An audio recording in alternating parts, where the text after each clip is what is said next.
This is Twit. Samsung has missed already quite low expectations for its quarterly earnings guidance on Friday today, leading some to believe that the smartphone business might be on the decline as the growth in sales of the popular Galaxy phones begins to slow and competitors are continuing to emerge, taking away market share.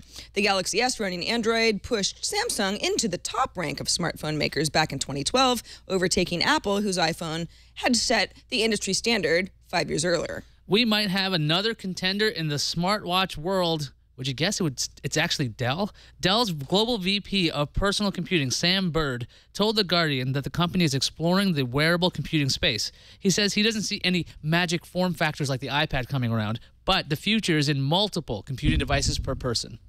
HTC has just announced its unaudited results for the second quarter 2013, and they are pretty hideous. Despite launching the flagship smartphone HTC One, the company made just $41 million after taxes from $2.35 billion revenue.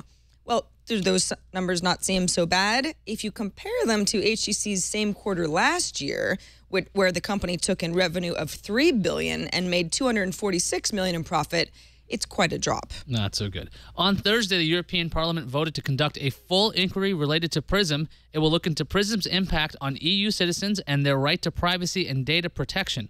The European Parliament will also issue warnings to Germany, the Netherlands, Poland, Sweden, and the UK for having similar surveillance programs. The EP is also asking the European Commission to consider suspending data sharing agreements with the United States.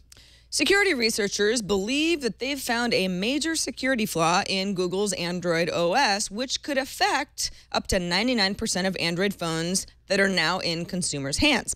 Blue Box Security, a research firm, explains that the flaw is a weakness in the way that Android apps verify changes to their code. The weakness could allow hackers to turn any legitimate application into a malicious Trojan without flagging attention of Google's App Store or by a mobile phone or even by the person using the app. Sarah, you're a Vine hater. You're going to like the story. Video app Vine just got an upgrade. First up, you'll be able to share videos by revining. I'm not even making that up as a term. It's like retweeting because these are the guys behind Twitter. This update also brings private posts that let you control who sees your videos. The camera is now more useful with a grid, focus, and a ghost mode. So if you want to do stop motion, it makes it a little easier. Vine also has 15 channels in the Explore section, including music, comedy, and cat channels. Cat, like meow cat? Yes, cats. Oh. So maybe now you'll be able to click that. You can find that on Vine to revine when you want to. Revine some cat vines. There you go. You heard it here. EU lawmakers have agreed to raise criminal penalties across the European Union for cyber attacks, particularly those that harm critical national infrastructure and hijacking computers to steal data, sensitive data. The decision mandates national maximum sentences of at least 2 years in prison for attempting to illegally access information systems. The maximum penalty for attacks against infrastructure such as power plants, transport, government networks will be set at 5 years or more, higher than the current tariff in most member states. Quickie, the company behind a mobile app that lets you create videos, is being sued by app development company Chaotic Moon. Chaotic Moon claims it was not paid for its services to help and develop Quickie's iOS app.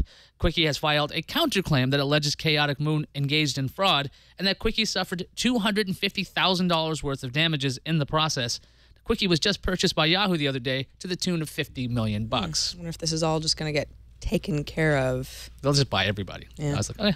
A new report from Pew Research comparing different social networks shows that Reddit, of course, the front page of the internet, that's what Reddit calls itself, where users can obviously post and discuss and promote links to other sites and GIFs and other stuff, is now seeing visits from 6% of all adults in the United States, with, not very surprisingly, 18 to 29-year-old males being the biggest users of all at 15%. I'm sorry, I was on Reddit. Let's check in with Google's ongoing issues with its privacy policy and the EU.